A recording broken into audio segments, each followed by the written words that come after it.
Par rapport à Cheikh Youssouf al-Qaradawi, disgracieux, ça c'est pas tout à fait vrai. J'étais présent tout de suite après qu'il soit parti, et ce que j'ai pu entendre, c'est vraiment de la part de certains des propos qui étaient extrêmement durs.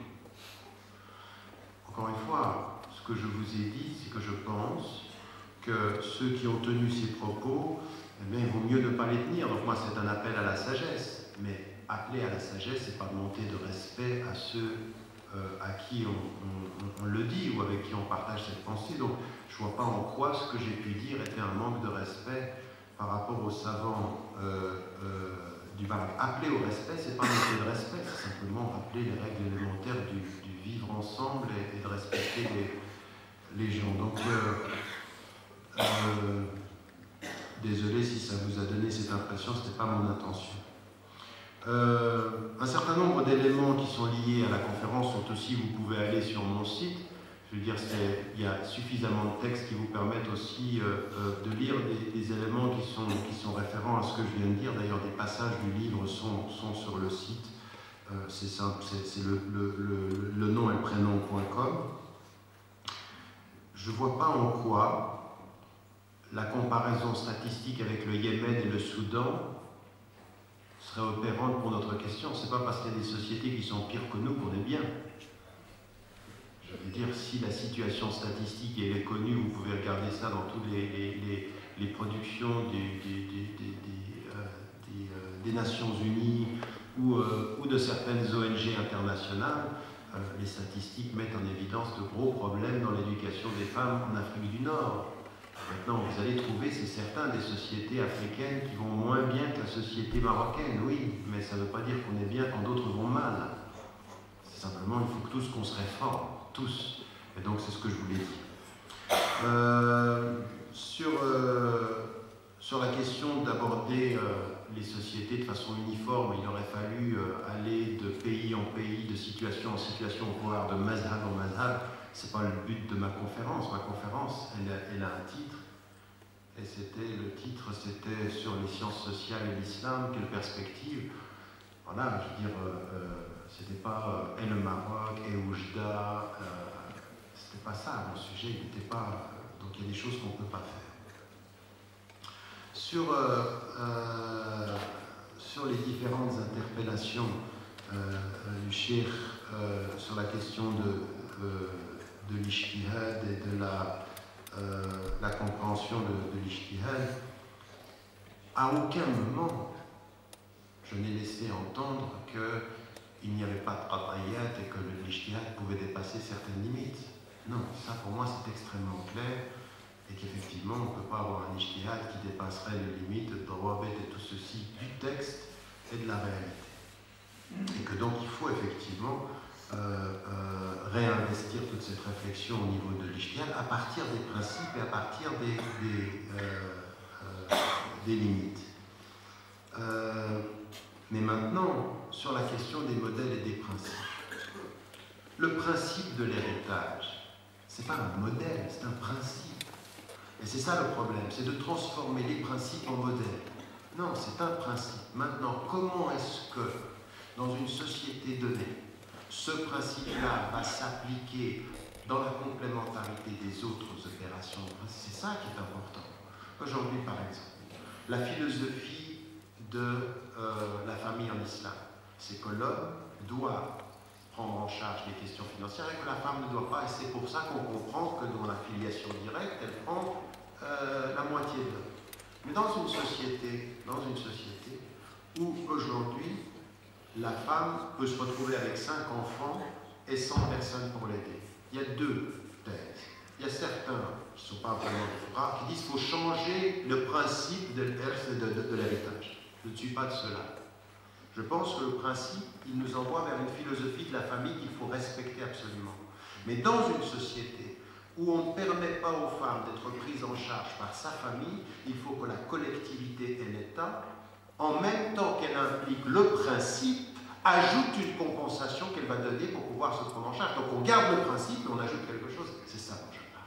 C'est un ijtihad qui ne remet pas en cause le dawabet, mais qui comprend la philosophie de l'qasd en ajoutant de la part de l'État ou ou de la part de la collectivité les manquements de cette société. Et les manquements de cette société, c'est qu'aujourd'hui, au Maroc, comme dans toutes les associations musulmanes, ce que nous avons aujourd'hui, c'est des femmes qui se retrouvent qui sont divorcées, que le mari laisse, avec des enfants. Elles reçoivent un héritage, elles doivent se prendre en charge, elles reçoivent la moitié, elles peuvent recevoir la moitié et rien. C'est-à-dire que ce n'est pas juste.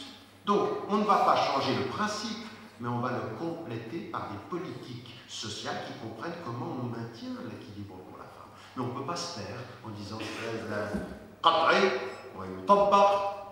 c'est pas possible.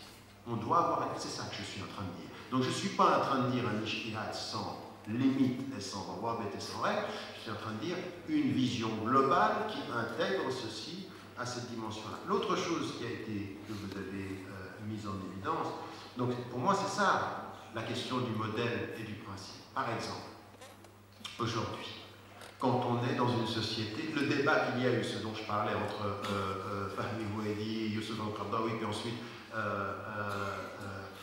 les majalis et l'iftar dans différents pays, et d'ailleurs même en Égypte, sur la question de comment on appelle le ghayr al-muslim fi al-mujtama' al-muslim. Dhimmi, comment est-ce qu'on comment est-ce qu'on le fait? Ça c'est une question de fond, et qui est une question où il y a des principes de l'islam, mais comment on les applique aujourd'hui, c'est le principe qui doit trouver son modèle, car on ne peut plus aujourd'hui faire la même chose que le modèle de Médine. C'est ça le débat aujourd'hui, c'est les principes restent les mêmes, mais des modèles de société, de structure doivent être pensés en fonction des sociétés. C'est de ça dont je parlais, c'est pas de... Mais il ne faut pas confondre le principe et le modèle. Ça, à mon sens, c'est quelque chose qui est problématique. Même par exemple par rapport, parce que pour moi le principe du hijab, c'est pas un modèle, c'est un principe. Mais par contre, la façon de le porter, la question de la couleur, est-ce qu'il doit être noir? Ça, pour certains, c'est le modèle du noir à l'époque du prophète doit rester. Moi je dis non, je dis le principe demeure, la couleur s'adapte aussi. Donc on est d'accord, je pense, sur ces éléments. L'autre chose, c'est que j'ai dit deux choses cet après-midi et aujourd'hui j'ai plutôt parlé de Abu Hanifa par rapport à la question de l'Iqtisad. Parce que non seulement, c'est pas moi qui le dis, mais dans ce que l'on peut trouver de ses élèves Shaybani, il y a aussi cette dimension qui rappelle de façon intéressante que le maître était un commerçant et qu'on comprend aussi cette réalité par rapport à cela. Et que des gens de Hanafiya, jusqu'en Inde, répètent ceci. Ils répètent ceci en disant quoi? En disant en fait, bien sûr, il y a l'inclusion chez Abu Hanifa de tous les textes, le hadith ahad, la différence entre le fard ou le wajib et tout ça, on est bien d'accord, c'est une certaine façon de traiter le texte. Mais il a une certaine façon de traiter le texte aussi à la lumière de sa connaissance d'un certain contexte et puis d'une perception de l'ahdaf, tout ça c'est vrai. Et j'ai parlé cet après-midi de Malik en disant que Fil Masalih al-Mursala, il est un de ceux qui avait une connaissance de ce contexte-là qui l'a permis. Donc là-dessus, sur la question de Malik, dans le livre, j'insiste énormément. Et je dis, c'est pas un hasard d'ailleurs que Shatibi vienne de l'école Maliki pour ça, pour cette dimension-là qui vient depuis le départ d'une confiance et d'une connaissance. Donc là-dessus, je suis complètement d'accord. Je pense que beaucoup de musulmans, sur le plan général, doivent investir l'étude du rite malikite sur ces dimensions-là, en particulier dans toute l'école des Maqasid. Et ce que je suis en train de dire, c'est très inspiré, d'ailleurs, de toute la tradition de cette école-là. Donc, qu'on soit passé de Abu Hamid al-Ghazali et Shafi'i, il a Shatibi al-Maliki et la dimension de la réintégration de tout ce qui était la philosophie des Masalih al-Mursala. Là-dessus, je suis complètement d'accord. Mais je continue à répéter que Abu Hanifa a eu des positions sur des questions, mais même son école, même la façon dont il étudiait, c'est-à-dire la prospective, le nadariyat, tout ça, c'est lié quand même à quelque chose qui était tout à fait lié au contexte. C'est-à-dire, et que se passe-t-il si, ce qui était Malik n'était pas du tout dans cette perspective-là. Et donc ça, c'est un...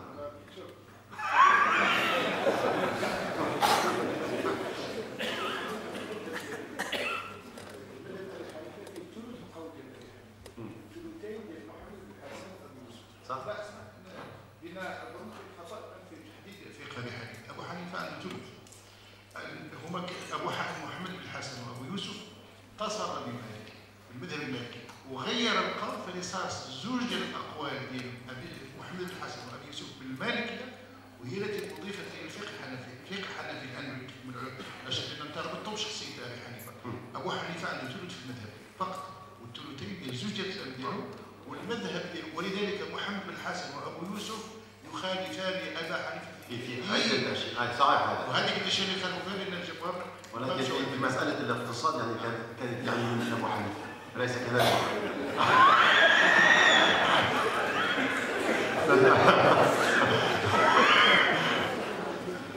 خلاص خير ان شاء الله.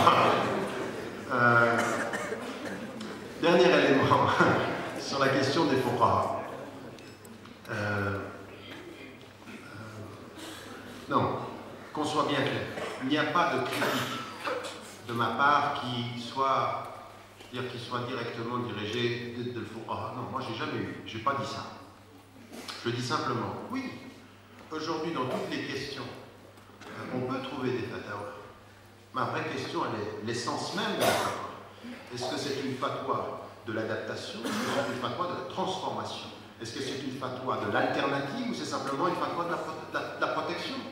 Je pense que là où les musulmans, et donc dans le domaine de Tob, alors dans le domaine des où on a des médecins qui ont les deux dimensions, ça existe, c'est une minorité.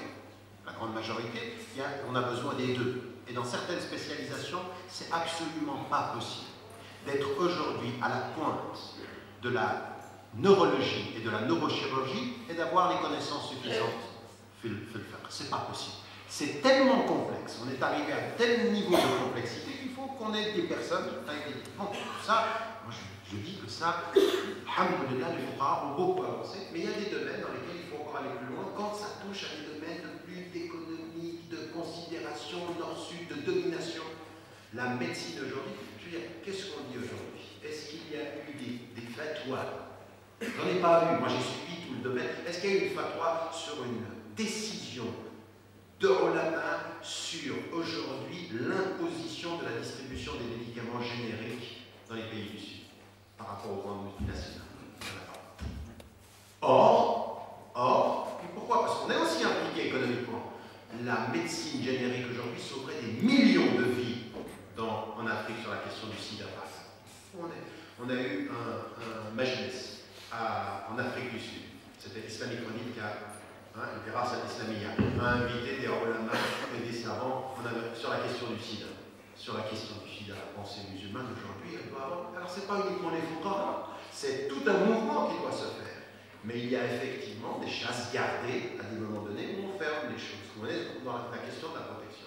Maintenant, le fait qu'il y a une fatwa ne dit pas encore qu'on a assimilé le problème. Et moi, je suis le dernier à dire, ça vient des fuqaha, dit que la communauté musulmane a ce qu'elle mérite. C'est-à-dire, elle est passive, c'est-à-dire qu'on n'est pas suffisamment impliqué, qu'on ne pose pas les bonnes questions. Quand on a un grand chef, un grand alim qui vient, on lui pose des questions sur des détails vestimentaires, on n'a pas le débat profond, l'esprit critique qui devrait aller. Donc moi, je ne cherche pas les coupables du problème en disant que ce sont les fuqaha. Je pense que nous sommes collectivement responsables de faire avancer les choses. C'était ça ma position. Aujourd'hui, ce n'est pas du tout quelque chose qui est... Au contraire, ma vie a été dans ces cercles-là. Ce n'est pas pour me retourner et puis commencer à tirer en disant non, il y a des réformes, il y a un travail. Maintenant, sur la question de... Il faudra m'expliquer ça, on ne peut pas l'avoir ici, mais qu'est-ce qui est vraiment d'islamique dans le type, même dans les lois que l'on a sur l'iqtisad, par exemple, sur le commerce, sur le tijara. Je veux dire, ce qu'on nous donne, fait le fiqh al-islami fait le tijara, c'est quoi? C'est un certain nombre de qawaid, un certain nombre de maqasid, un certain nombre de hudud, un certain nombre de règles. Mais les règles qu'on a du commerce, sur lequel le prophète pouvait baser, il donnait une éthique sur le type de transaction, mais la transaction n'est pas islamique elle-même, c'est l'éthique qui est. Et quand par exemple on fait ici une mosquée ou par exemple ceci là, les règles de la fondation de ceci, pour que ça reste debout ça, c'est pas islamique. Maintenant, la conceptualisation qu'on y ajoute peut être islamique. On est d'accord là-dessus. Mais sur quoi il faut qu'on se mette d'accord, c'est qu'aujourd'hui, il faut maîtriser les principes de la construction pour donner la forme de l'esthétique que l'on veut. Il faut maîtriser les principes de l'économie pour lui donner l'éthique islamique que l'on veut. Mais les principes de l'économie ne sont pas islamiques en soi. C'est comme une équation mathématique. C'est 2 plus 2 est égal à 4. Il faut maîtriser ça. Il faut maîtriser ce savoir-là. Or, aujourd'hui, on a besoin d'économistes qui soient à la pointe de cela. Qui soient à la pointe de cela. C'est-à-dire qu'ils nous donnent des éléments. Ensuite, on y ajoute l'économie. Mais dire qu'il y a une économie islamique qui ne serait pas comme l'économie que font les autres, il faut montrer où ça. Où aujourd'hui, il y a une pratique islamique économique qui ne serait pas fondée sur l'économie des autres. En termes d'éthique, je suis d'accord, mais en termes de mabad, de soul, c'est les mêmes. Non, on veut une éthique. Donc là-dessus, on a un débat de fond sur qu'est-ce qui est vraiment islamique dans les modèles, et ça demanderait mais une chose avec laquelle, machallah, je suis complètement d'accord. À partir de cette question-là, il y a plusieurs voies pour y aller. Oui, moi, cette réforme-là, je pense qu'il y a plusieurs voies, et ce sur quoi il faut qu'on accepte. Ce qu'il faut qu'on accepte, c'est la diversité des voies sur ce travail-là. Très rapidement, sur la question du texte coranique, sur sa formation. Alors, il y a une nouvelle école aujourd'hui en Occident, on entend ça souvent, ça s'appelle. Alors, moi, j'ai jamais parlé d'islam des Lumières. Ça vient d'ailleurs, ça. Comme quand on parle de euro-islam. Moi, je ne parle pas d'islam des Lumières. Je dis il y a l'islam, et l'islam a toujours été associé à des esprits lumineux. Alhamdulillah. L'histoire des Lumières, c'est une nouvelle école là, maintenant, on nous présente de nouveaux intellectuels, dont un point commun souvent, c'est exactement celui-ci, de remettre en cause le statut révélé divin du Coran, en disant les musulmans ne parviendront à l'esprit des Lumières ou à la lumière que s'ils remettent en cause le Coran comme texte provenant d'Allah subhanahu wa ta'ala. Moi, ma position là-dessus, c'est que le Coran, qui est Kalamullah, Adamin al-Aqida, ça fait partie de la foi musulmane, ça fait partie du credo. C'est pas quelque chose qui est discuté au point que c'est les hommes qui l'ont constitué. Pour nous, ça fait partie du credo. Maintenant, notre problème n'est pas dans le statut du texte. Voilà c'est pas dans le statut du texte, c'est dans les lectures, et parfois les lectures qui se figent du texte. Ça, c'est un problème. Mais le fait de comment c'est constitué, ce qui est un ijma absolu entre tous les savants. Je veux dire, alors là, pour le coup, tous les savants de toutes les écoles et des traditions sont d'accord là-dessus. Ce qu'on a maintenant, c'est de nouveaux penseurs qui nous disent il faut traiter le Coran comme on traite n'importe quel autre livre. Alors, en tant que croyant, non. Le Coran ne se traite pas comme n'importe quel autre livre. Ça vient min Allah, c'est un livre, c'est la parole d'Allah subhanahu wa ta'ala. Ce que je dois comprendre, c'est les choses qui sont indiscutables, indiscutées, el-qadriyat, ce qui est ouvert à l'interprétation, el-dhamiyat, el-dawabit, comment est-ce que je dois gérer le rapport au texte et au contexte. Mais pour faire plaisir, parce qu'il y en a qui ont compris ça, le grand problème pour certains dans le monde musulman, c'est notre rapport au Coran. Il faut nous distancer du Coran, voire minimiser dans nos consciences le Coran. Et moi, je ne suis pas de cela. Ce mouvement-là, pour moi, est le plus dangereux. Je vous renvoie, je ne sais pas si vous lisez l'anglais, mais il y a une femme qui enseigne, qui est une anthropologue, qui enseigne à l'université de Berkeley, aux États-Unis, et qui a fait une étude extraordinaire. Vraiment, c'est pas long, c'est 30 pages, sur comment, aujourd'hui, des gens qui sont des promoteurs de recherche aux États-Unis sont en train de promouvoir ce type de savants éclairés, d'intellectuels musulmans éclairés, avec l'idée de faire en sorte qu'en minimisant, écoutez bien, en minimisant le statut du Coran dans la conscience musulmane, on diminue leur résistance à un certain nombre de paramètres de l'économie internationale, c'est une façon de les faire. Et elle fait une étude extraordinaire. Elle nous dit, subhanallah, c'est pas ça uniquement qu'il touche. Il y a toute une idée derrière. Tu minimises le statut du Coran, tu minimises les c'est-à-dire que tu ouvres les portes de... Alors l'ijtihad devient, il n'y a plus de limite.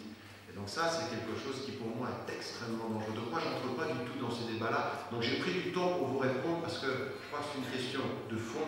Je n'entre pas, pour ce qui me concerne, sur ces questions. Et très rapidement, sur la question de l'identité, oui, c'est une question très très importante, parce que même vous, ici au Maroc, vous avez une identité musulmane, vous avez une identité culturelle marocaine. Il ne faut absolument pas se réfréner par rapport à ça. Même ici, je veux dire, vous avez même une culture locale, des habitudes locales. Mais ça se voit. Moi, quand je me promène dans le Maroc, je veux dire, les gens me disent, je viens de cette région-là, voilà, comme vous ici. Il y a des cultures tout à fait locales, et ça, mais ça, c'est un patrimoine, c'est une richesse, parce que c'est une mémoire locale. Il y a des relamas qui ont constitué ça, il y a des artistes, il y a une culture, et donc il y a une diversité d'identité. Donc vous êtes là, vous êtes marocain, vous êtes musulman, vous savez, moi quand on m'interpelle là-dessus, et qu'il y en a qui veulent me coincer, il y en a qui ont envie de vous coincer en Europe, ils disent, mais qu'est-ce que vous êtes d'abord? Vous êtes musulman ou suisse? Ils veulent savoir. Si vous dites je suis musulman, on dit ah, on savait, vous n'êtes pas vraiment un bon Suisse, enfin un bon Français. Et puis si vous dites, ben, je suis Suisse d'abord, les musulmans disent ah, t'es Suisse d'abord, t'es pas vraiment un bon musulman. En fait, derrière la question, c'est pas ça. Eux, ils veulent savoir votre appartenance, à quoi vous appartenez d'abord. Alors je dis c'est une question complètement stupide et je prends deux exemples pour ça. Le premier exemple, je prends un exemple, je dis on peut être deux à la fois. Deux choses à la fois, mais ça dépend, une chose va prendre la priorité. Et je prends un exemple d'Amartya Sen. Amartya Sen est un ancien prix Nobel d'économie. Il a écrit un livre sur l'identité. Ensuite, on était en Grèce ensemble. Et j'expliquais ça. Je disais, mais c'est une question stupide. Quand on vous dit, est-ce que tu es d'abord musulman ou d'abord français, refusez de répondre à la question. D'accord? Parce que c'est une question, on a envie de vous piéger. Moi, j'avais retourné le piège contre De Villiers.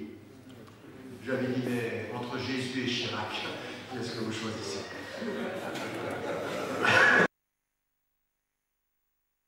Et pour vous, vous pouvez être plusieurs choses à la fois. Culturellement, vous êtes marocain, il n'y a aucun problème là-dessus. Puis vous pouvez mettre la dimension marocaine, la richesse marocaine, il n'y a aucun problème. Vous êtes spirituellement dans la communion spirituelle musulmane, mais n'en faites pas un concours au point que vous ne savez plus, pour montrer que vous êtes de bons musulmans, vous êtes que des musulmans. On n'est pas co-musulmans. La foi a toujours besoin de culture. Elle a toujours besoin de culture. Ce qu'il ne faut pas, c'est que la culture étouffe la foi. Et ce qu'il ne faut pas, c'est que la foi vous empêche de vivre dans le contexte. Nous, on est toujours citoyens d'un lieu, on est toujours appartenant à un lieu. C'est ça la force de l'islam. Mais même dans, vous savez, même dans l'application des règles, pourquoi l'islam nous dit la zakat? Elle doit être payée où d'abord? Aux gens dans la proximité. C'est-à-dire, d'abord, c'est pour vos pauvres. Pourquoi? Parce que dans le principe de la zakat, il y a le principe de la proximité. On est d'abord dans un lieu donné, on s'occupe de la proximité. Et donc ici, on est toujours comme ça. Alors quand on me pose cette question, je lui dis, écoutez, moi j'ai de multiples identités. J'ai aucun problème avec ça. Vous voulez me mettre dans un box? Là, comme musulman, je dis, écoutez, je suis musulman de religion, suisse de nationalité, européen de culture, égyptien de mémoire, universaliste de principe, marocain d'adoption, alhamdoulilah.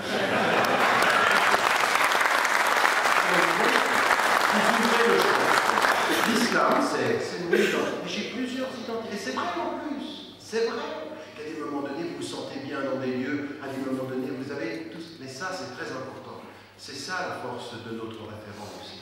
C'est la capacité d'être tout ça à la fois sans problème, sans complexe, avec confiance. Avec confiance. D'être à la fois, quand on vient ici, moi je suis désolé, je viens ici, je ne connaissais pas cette ville, je sens qu'il y a des gens du terreau ici. Tout de suite, là, on a mangé ensemble, je les écoute, ils parlent de l'histoire d'ici, des gens, il y a un terreau, il y a une mémoire, il y a une solidité. Et puis à côté de ceci, on commence à parler, on parle de l'islam international, la foi, parce qu'on est frères dans l'universel, et il y a des racines très locales.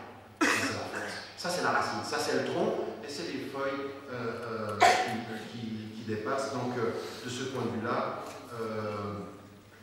je pense que ça c'est important. J'ai parlé de ce que vous aviez dit sur l'esprit critique et je pense que c'est une des conditions, Inch'Allah, que Dieu fasse que nous ayons ce mariage fondamental entre une foi profonde et un esprit critique appliqué. Inch'Allah, comme je l'ai dit.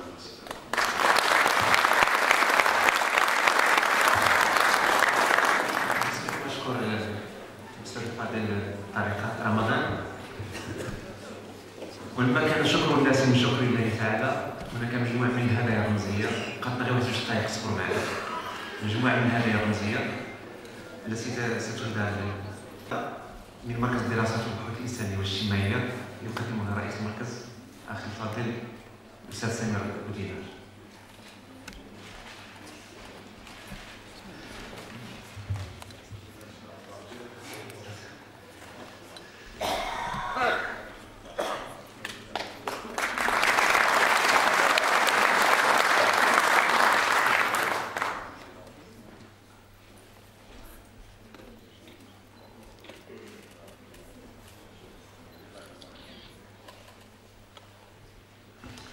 الهدية الرمزية الثانية يقدمها رئيس جامعة محمد الأول الأستاذ محمد فارس.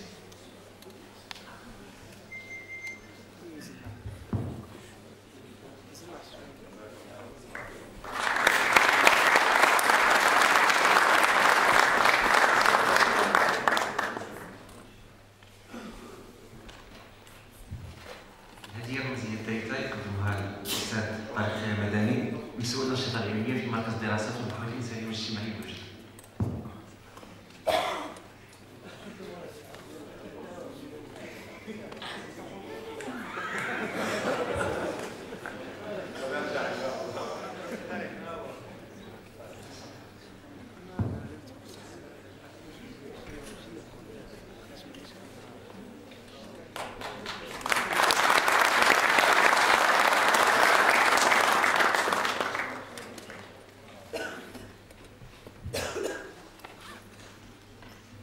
وأما الجائزة الرابعة فهي ستكون من أنديتي. أقول لأستاذ طارق رمضان نحبك في الله وبالله ولله.